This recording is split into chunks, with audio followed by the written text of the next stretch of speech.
My name is Andrew Jantz. I'm a husband and father.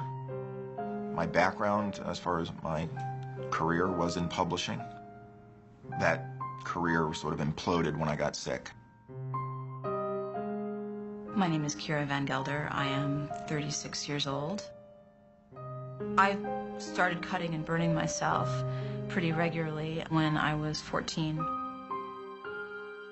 Christina Knight, and I'm 27. I sensed that something was going on in my teenage years, especially like my senior year of high school. I knew that something was up, but I didn't know what it was, and I kind of tried to avoid it as much as possible.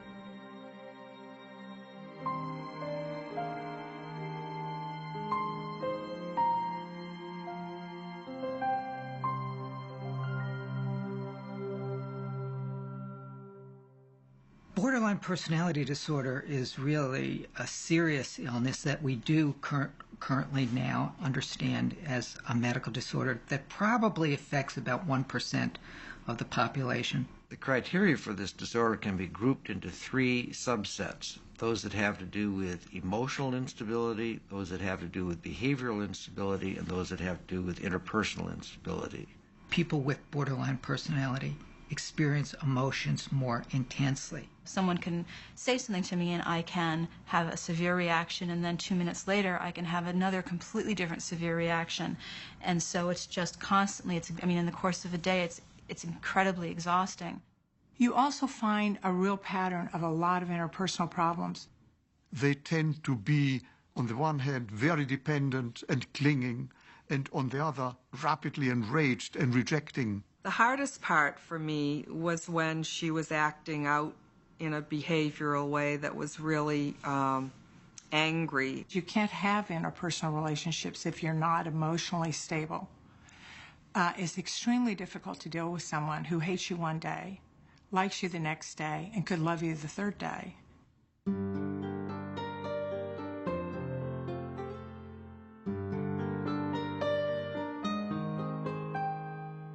I grew up in a bunch of places. I started out growing up in Europe until I was about 6. My father was in the Air Force, and so it was myself, my mother, and my brother in Holland and Italy. I had a very active imagination. I loved art and was athletic and played a lot.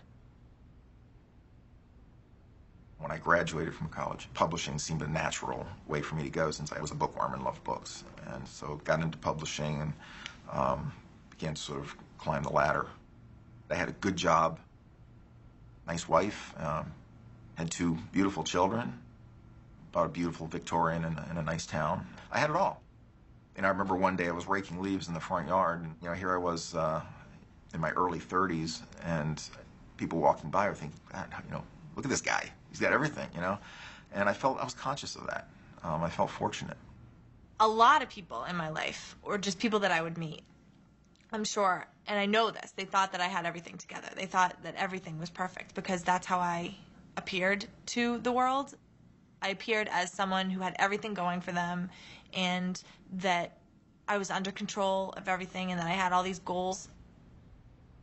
Really, until she was in her mid-teens, everything seemed to be very normal. She was a very involved child with a lot of sports, very good at gymnastics and soccer, and she was very motivated in school. Outwardly, I think people thought I was very affable and outgoing and personable, and I was a good manager. I worked well with people. What was happening inside of me was a different story.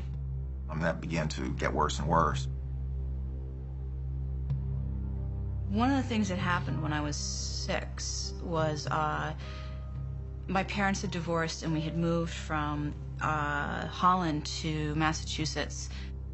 We were in this small community, and there's just basically a street with a lot of people on it. And one of the guys who was babysitting for my brother and I regularly was molesting me at that time. And I remember starting to develop this sort of aspect that I was always being watched, and it gave me a real sense of discomfort and anxiety when I was around groups, especially if I knew that he was going to be there, and I really didn't know how to handle the situation. I just didn't say anything to anyone. So I think that was really the beginning of my sort of shift into being more socially awkward and more fearful.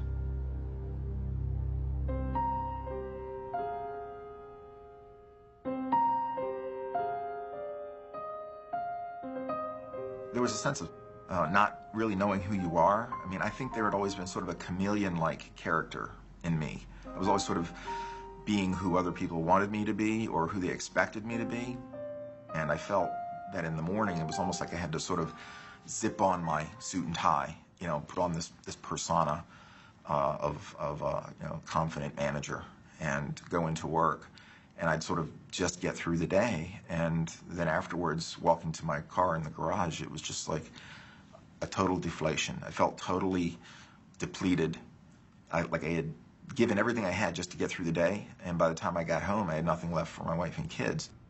I feel like I don't really have a group that I can identify with. I don't really feel like I fit in with my family. I don't feel like I fit in as a college student. I don't feel like I fit in whenever I work someplace. And that's probably because I don't have an idea of who I am. My way of coping was to start journals of how I should have a personality, writing down, like, this is the type of person I should be so that people will like me and I can therefore be a part of something, you know, and I would study people, and my writing was about observing other people and how those observations could be in one way or another applied to how I should be, because I didn't know how to be. You could actually define borderline personality disorder as the I don't fit in disorder. They are, in my opinion, the ultimate outsiders. They oftentimes try to conform to what they think other people want from them. When we got married, he pushed himself down a path. Now he's going to be a husband, a father, a homeowner. He was going to get on a track. Maybe that was what he was supposed to do, and that would make him happy. We went down that track, and it didn't make him happy. And I think that engendered a lot of anger inside of me that began to sort of fester. And it began to feel like it was eating me up from the inside, like I was rusting through inside.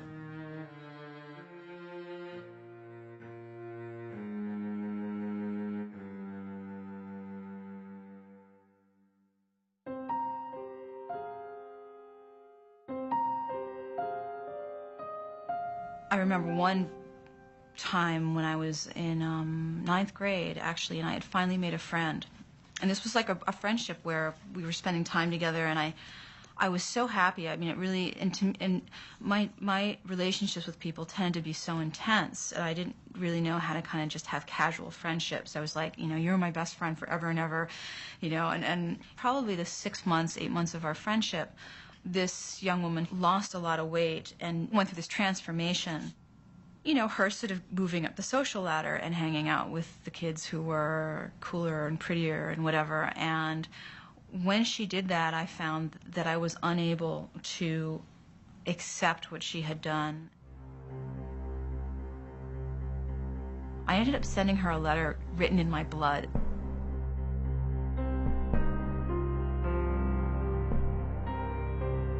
Writing a letter in your own blood is a beautiful example of communication of a desperate need, which would be very difficult for the other person to ignore. This is a group of people who often need other people to regulate them. The relationships that they form are often breathe life into them.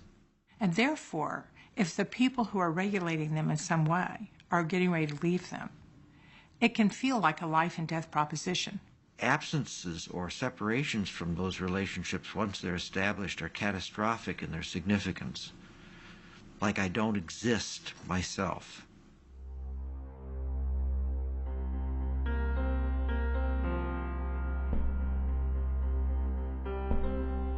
I'm not sure that people with borderline personality disorder know that they're being manipulative, but it comes across that way often to the people who are living with them or who are around them.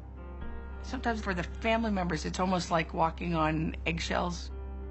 sometimes living your life in what you think is a normal way is upsetting to them, so you stop doing that, and then you feel like that was their purpose all along? People see the emotional sort of, I think there's a phrase, you know, I hate you, don't ever leave me. People tend to see it not as a medical condition, but as just somebody being difficult, dramatic, self-absorbed. And these were all things that people should be able to control, because it's not an illness. Manipulation assumes that a person has the skills to think about and then execute a plan. And manipulation in that sense, I don't think can be applied to people with BPD, because it's all about knee-jerk reactions and desperately trying to get something to feel secure and safe and okay again. And so for me, you know, when I was sending letters of blood to people, written in blood, one could say that was a tad manipulative. On the other hand, you could just as easily say I had no clue about what I was doing. I had no idea how to get people to pay attention to me in ways that would work. Manipulation is when you consciously try to get someone to do something for you without them knowing that you actually got them to do it. These individuals very rarely have the interpersonal skills to figure out how to get you to do things in an unobtrusive way.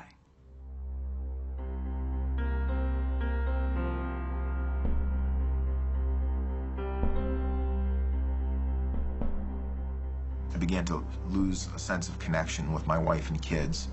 It was becoming less and less engaged with them, withdrawing from them, very irritable, anger percolating, surfacing at inappropriate times. I remember him having a conversation with my sister on the phone that for some reason something she said just put him over the edge. He slammed down the phone and broke the glass coffee table because he slammed down the phone that hard, and I was like, oh my God.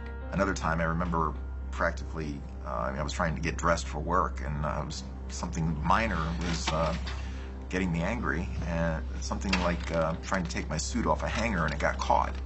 And I just began to sort of start ripping, you know, and slamming the closet door, things like that. Physical aggression that was coming out, not against anybody, but just things. This is a group of people who emotionally respond much more sensitively to things. In other words, they respond to some small thing when for you it might take something big. So that's just an emotional vulnerability factor. The second thing you have to know about them is not only do they respond to a very small event, they respond very rapidly. You know, they say that borderlines can feel like burn victims, that their skin is just raw, like someone who's been burned, and that if something is said to them or done to them, that they feel it with the intensity that you would if you poked somebody in the arm that didn't have skin on their arm. It's really easy for me to get out of control. And it takes a while for me to be able to calm myself down. There was a specific instance, I went up to this street vendor and he had these markers. And he had the markers spread out all over the table. And there was paper there. I should be able to use the markers and draw on the paper to see what the markers did. But he didn't want me to touch the markers. I lost my mind. Like, to the point where my boyfriend at the time was like, we need to leave. Like, he had to drag me away from there because I was so upset and could not understand why he would have the markers and the paper out on the table if he didn't want people to touch them. And he just didn't want me to touch them. I think that it was embarrassing to the person that she was with, and she doesn't seem to understand at the time that it's over the top and an incident that didn't need to escalate to that degree.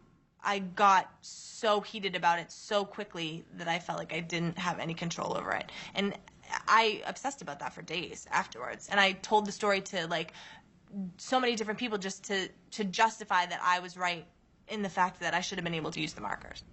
Individuals who meet criteria for borderline personality disorder ordinarily, no matter how hard they try, despite all their very best intentions, simply cannot regulate themselves.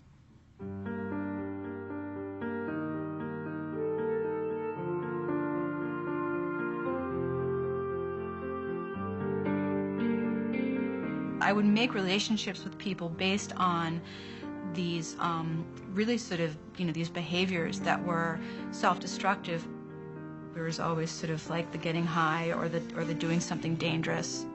And then getting, crazy drunk and dancing with people and going out to parties and having sex with people who were very attractive and ephemeral, and I would never see them again. Christina tends to have risky behavior, whether it's drug use or whether it's driving her car very fast. I know that there's certain people that I've met that haven't been great for me, like they have been doing drugs or whatever, and I will go to the extent to where I will actually do the drugs just so I fit in with them, and that's not necessarily the greatest thing. She also has eating difficulties, and so she's been bulimic, and I think that that's a risky behavior that could, ultimately be life-threatening. That constant level of intense distraction and chaos is a way to distract from all of the painful things that are going on. A lot of the dysfunctional, problematic behavior that an individual who meets criteria for borderline engages in, if you look at the behavior, you will see that behavior, in fact, is highly effective at regulating their emotions. The only big problem with that behavior is it regulates it short-term instead of long-term. That is the problem.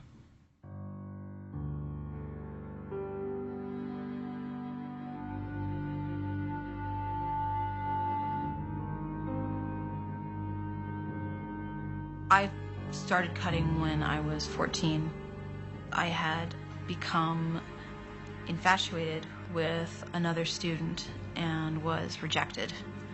And the rejection, this was like a romantic infatuation, was very public. I was very upset, and I went into the bathroom in between classes, and I had a tack, and I just started dragging the tack along my arm. I remember once feeling very hurt by a conversation I had with my father, and there was a lot of anger and emotion, and I slammed down the phone, and I went and got a razor blade, and I started cutting my wrist. Anytime that I've cut, it's been because my emotions were so intense that I needed a different outlet for them, and to inflict physical pain on myself was a relief, because then I could focus on the physical pain and I didn't have to focus on the emotional pain that I was feeling. To me, it was like a cigarette break in a sense, and a way of being able to manage feelings that I hadn't found a way to do yet. There's no doubt about it at all. Cutting and physically damaging the self regulates emotions in this group of people. No one is clear on exactly why it happens, and there's a lot of research on it. The self-destructive behaviors of borderline patients can definitely serve to help them alleviate feeling states that they can't stand, oftentimes feeling states that they can't even articulate. There's a kind of gratification to it as you're cutting, and you're seeing the blood come out. There's a satisfaction, and after you do it, I'd make 4, 5, 6 cuts on my wrist and see the blood coming out. There was a sense of relief afterwards. I'd be sort of shaking with excitement but feeling calm, and the emotional storm I was feeling had sort of subsided.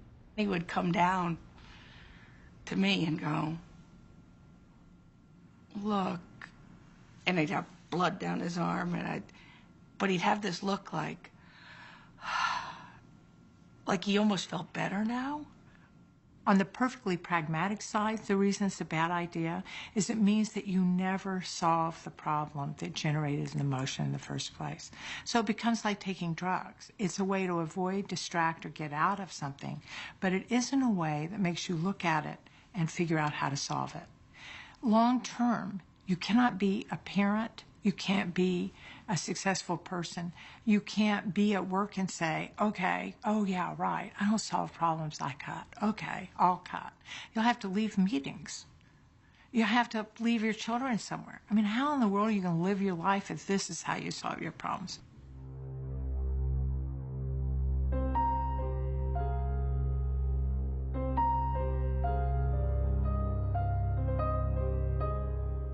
As I began to feel more and more worthless as a person. I began to feel that people would be better off without me because I was just falling apart. I was sort of a burning wreck of a person. So the only way out, as I saw it, was suicide.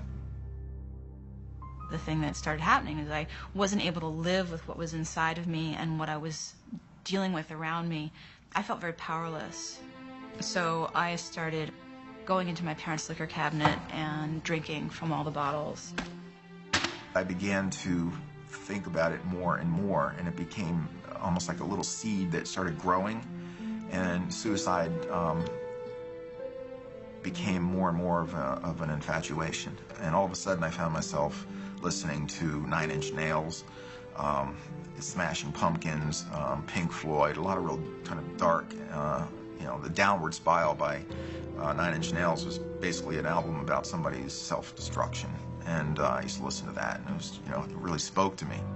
I was pretty much walking around every day with a bottle of whiskey in my backpack and razor blades and just drinking as much as I could and then going into the woods and cutting myself and hoping I could actually make the cut that would do it. I began to think about doing it more realistically, and I basically flirted with everything. I would walk up on bridges, highway overpasses, and just look down and think about jumping. I put a loaded shotgun on my mouth. I would stand up on a stool with a noose around my neck. Overdosed massively a few times. There was a math test, and you know, 7th grade, and I remember panicking because I couldn't find the math notes. And that night before the test, I went into my mother's drawers in her bedroom, and I knew that she had pills there. So I ended up taking the bottle of pills, thinking, okay, this is it. I failed, but they obviously weren't enough to do anything. And I woke up in the morning and felt disappointed. I used to go to work, and I'd look at the subway trains pulling into the station and think about jumping in front of them. I actually did go for a walk in a subway station downtown Boston once. Just wrote a suicide note. I was dressed up in my suit, walked out of my office, and walked into a tunnel at Park Street Station. I can still recall seeing, the darkness ahead of me as I was walking in the tunnel, and seeing my shadow in front of me growing longer and longer as the subway train came up behind me. And I was just totally detached. I didn't feel afraid. I didn't feel depressed, really. I was just kind of like shut down completely. And the train stopped, and I turned around and started walking, next to the train to get back out of the tunnel. And when I got out, went to a payphone, called 911, and said, I just went for a walk in a subway tunnel. I think I need to be put into the hospital. Thinking about suicide or wanting to be dead is extraordinarily common. Suicide attempts are very common, and suicide itself is very common. Between 8 and 10% of people who meet criteria for borderline personality disorder ultimately end up dead by suicide. Borderline patients are deeply ambivalent about whether to live, and if there isn't somebody who affirms their wish to have them alive, they'd just as soon be dead.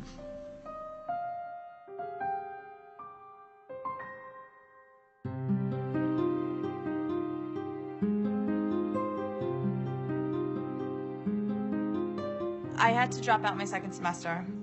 The following year, I tried to go back to school. I got depressed again. I dropped out again, but more severe to the point where I was, had the suicidal ideation, and I was just kind of sick of feeling the way that I had been feeling for the past couple of years, and I wanted more of an answer. After getting a GED, going back to school, dropping out of college, going back to college, finishing college, going to graduate school for creative writing. And at that point, I was starting to teach art and memoir writing. But what I was discovering was that my ability to function in life was really compromised by these reactions I'd have to situations, to relationships, to responsibilities, to stress. She went to McLean Hospital after she had gotten her master's degree.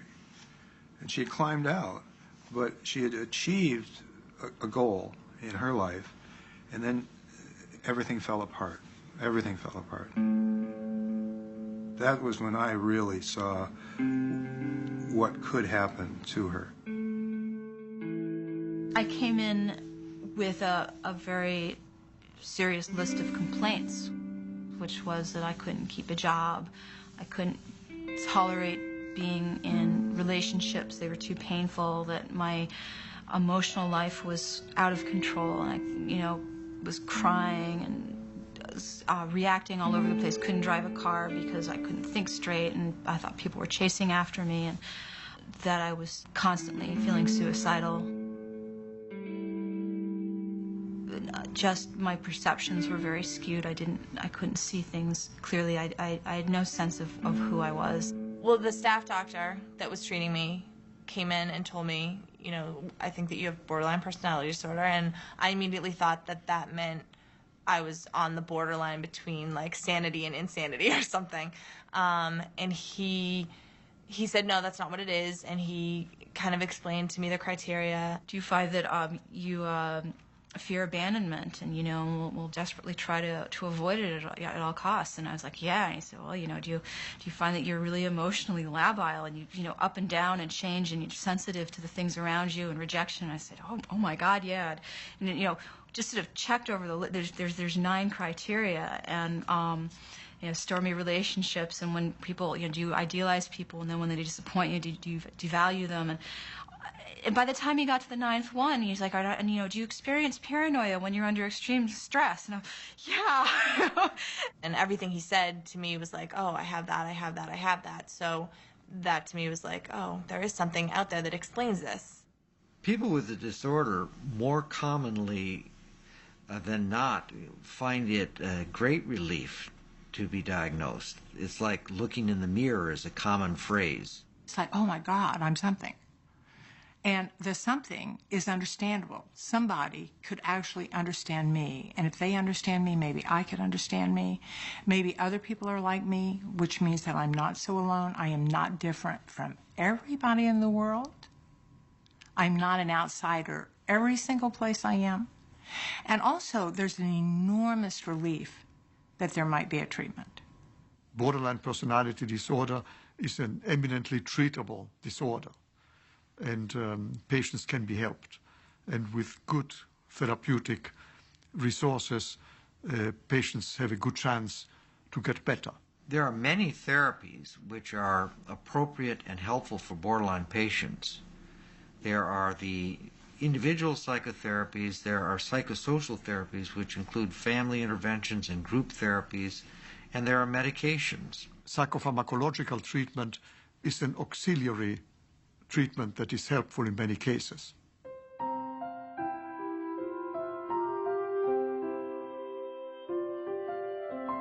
We have very few evidence-based treatments for borderline personality disorder at this point. DBT is probably the treatment for which there is the greatest evidence. Dialectical behavior therapy was designed very specifically for people who self-harmed and had strong suicidal impulses. It basically is helping you to deal with situations that are going to come up every day, and your emotional reaction is going to be a certain way, and it helps you deal with that emotional reaction. It helps you find ways to stabilize yourself. It is the synthesis or merging of trying to change something while simultaneously radically accepting that it is what it is. It encourages, first of all, the person who's suffering to step out and look at their own emotions as a third person might, rather than to immediately act on them. The reason it's called dialectical behavior therapy is because the treatment itself is the synthesis of both the change in behavior therapy and the acceptance, which, when the treatment was developed, was drawn primarily from my own practice and experience in Zen. It used to feel literally like people's eyes would have a physical effect on my body. Like my neck would prickle and my heart would constrict. And I interpret that they are looking at me in a hostile way. You know, the fact is, they are looking at me. But I can't assume what they're feeling inside and what they're thinking. DBT has helped me tolerate that I feel this thing and I interpret it this way, but it may not necessarily be the reality. I liked dialectical behavioral therapy because there were things that I could work on a daily basis that would help me get through the day, and there were certain exercises that I could do, and there was concrete things that I could do. The last time I desperately wanted to cut myself, I did a type of technique that I learned through DBT, which is I went and I held ice cubes in my hand. And putting ice cubes in your hand when you really want to experience physical pain is a way of focusing on something without necessarily hurting yourself. Instead of saying, oh, I just shouldn't feel this way, or oh, I need to change the way I feel, you learn how to work with what you're experiencing in an more effective way. It is so effective that we've had some clients, when they knew they were going to have to discuss something extremely intense like sexual abuse or rape or something like that, actually go to the store and buy those little cubes that you can put in your freezer, the ones that are wrapped up, and you can put them in your freezer. And when they have to have a session like that, they take them with them to the therapist's office, hold them in their hands during the session.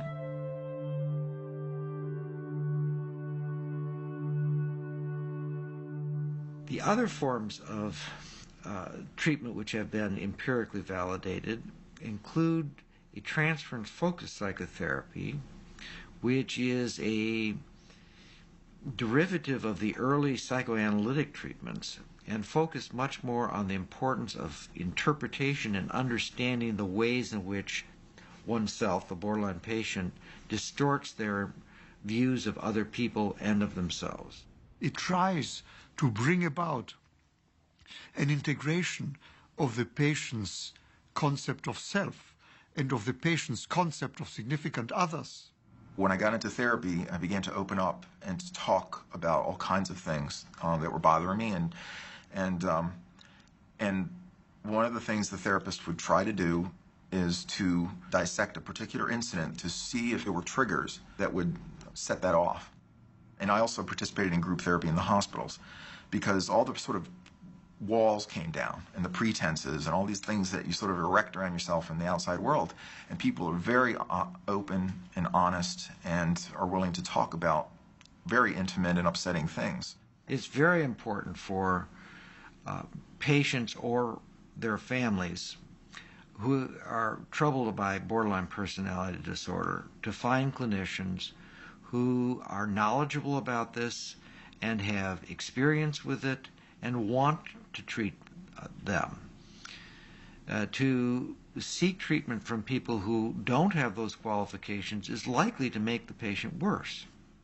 The right practitioner and the right treatment are what's required. You can find a really fabulous person who doesn't know treatment or how to treat this particular population. You can find a person who knows an effective treatment who the patient can't relate to. That's not going to work either. You've really got to have both.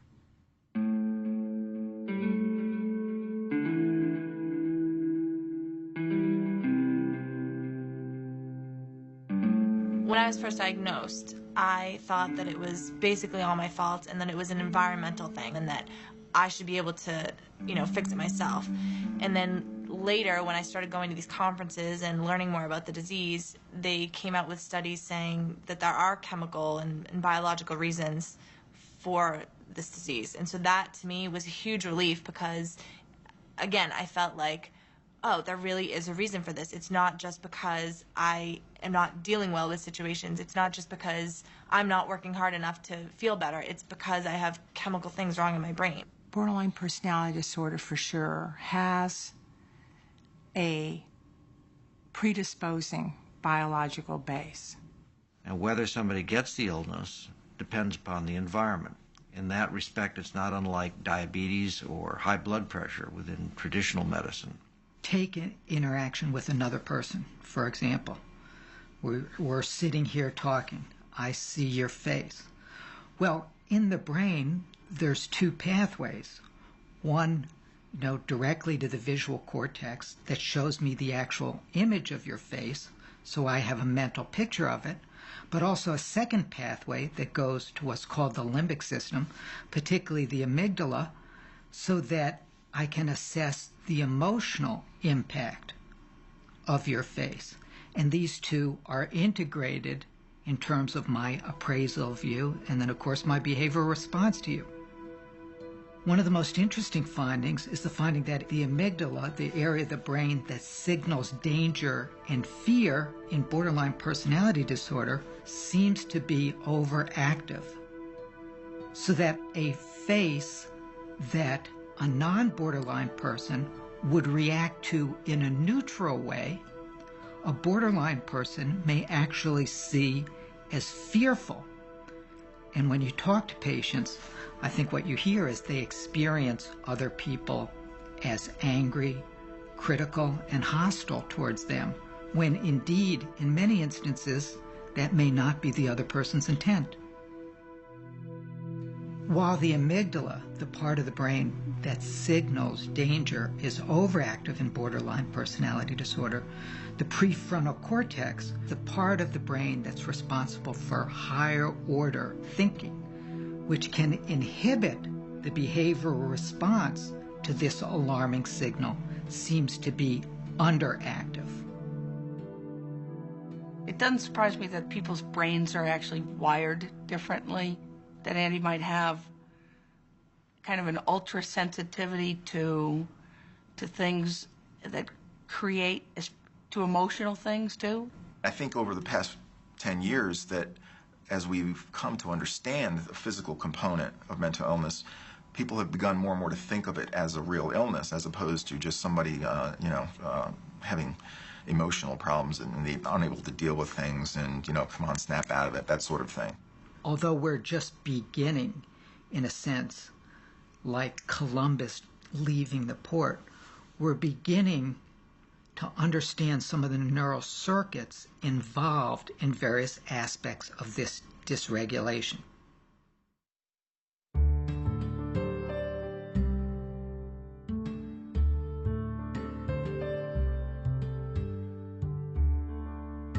It would be fair to say that BPD can be hell for families.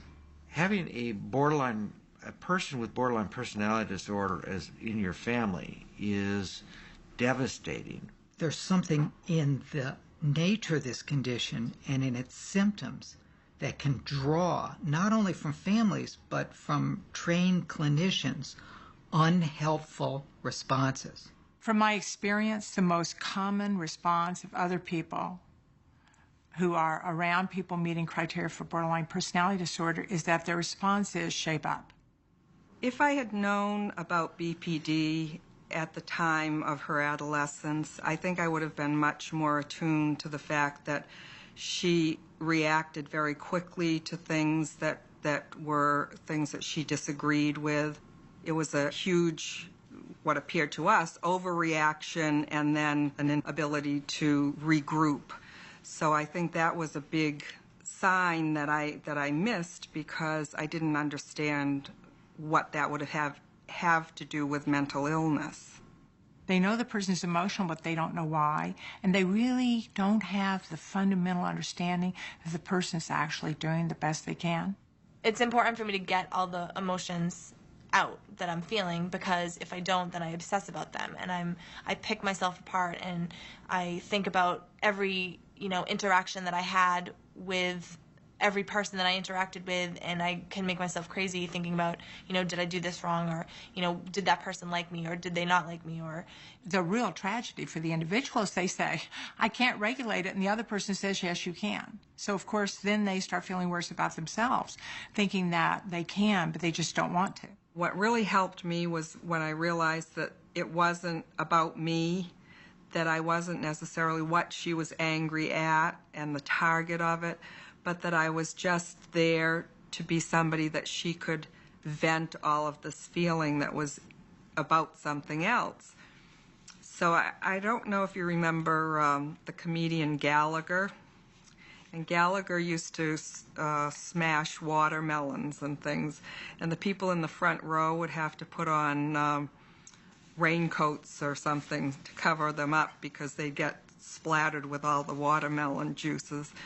And so I kind of likened myself to being in the front row with Gallagher when he was about to smash the watermelons. She just understands that I need to get it out and that there's nothing wrong with that, and she doesn't have to help me qualify anything. It's just, that's how I feel. I need to get it out, and once I get it out, I feel a lot better. We have guidelines for families which suggest that when their borderline offspring or family member has one of these excessively angry reactions, that they listen carefully, look for whatever is true about it, and by validating that part of it which makes sense, it'll calm the person down. To address the part of it which is excessive and inappropriate can and should only be done in a context when the borderline person is themselves calm. You know, when you have a child with this disorder, it's not something you talk about at weddings, that you go out socializing. You often don't talk about these kinds of things. So when family members go to a support group, it's an incredible process that happens for them because they feel that someone else understands them and understands what they've gone through. You know, BPD is so much a disorder of relations, and the recovery really involves being able to get back into communities and have relationships and tolerate the distress and, you know, build up a life for yourself again.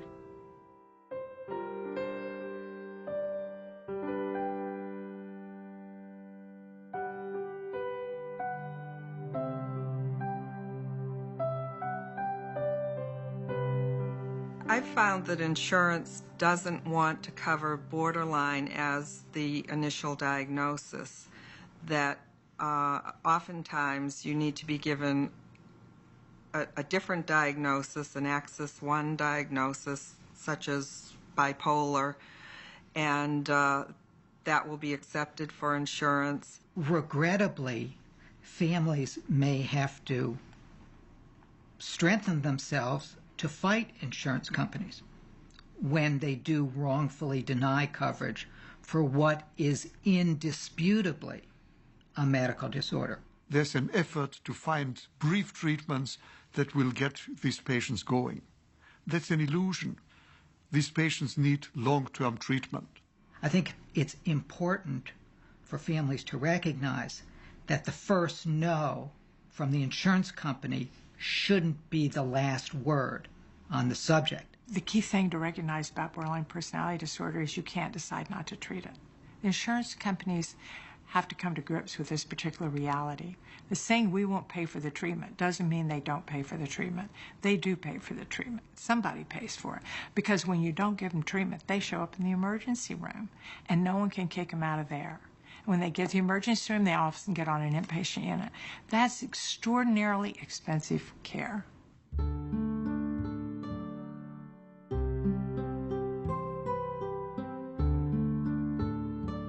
When family members call me for the first time, the first thing I want to give them is hope. I want them to know that people with this disorder get better. For somebody whose family member has just recently been diagnosed, I would say that they want to participate in the therapy, get to understand what's going on and what to expect, that they've probably got a long haul, but the more they understand it, the better off they are.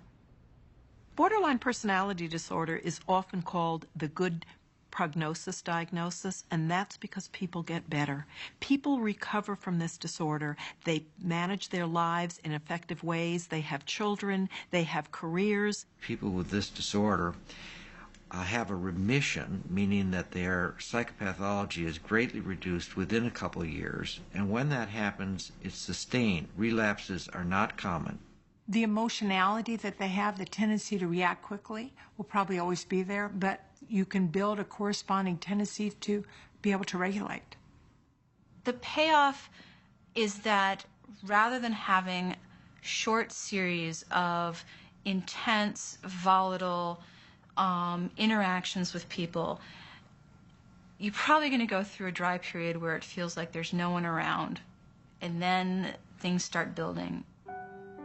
I developed the vocabulary to say to people, I get triggered because of this, or I'm having a borderline moment right now. I think you're rejecting me. When you get the diagnosis and a set of language to bring awareness to the interpersonal dynamics, things that used to destroy relationships become opportunities to build a new level of communication. I think the thing that was really helpful to me was to just know that I love my daughter more than I need to be right all the time. That the relationship is the most important thing to me. That if I can hang in there and learn to understand the perspective of the other person, that it's worth it to hang in there, that we really have a great relationship in spite of a lot of ups and downs. It's also learning that life with a borderline can be a roller coaster ride, and I don't always have to hop on the ride. I think that families should remember that most people with this illness will recover.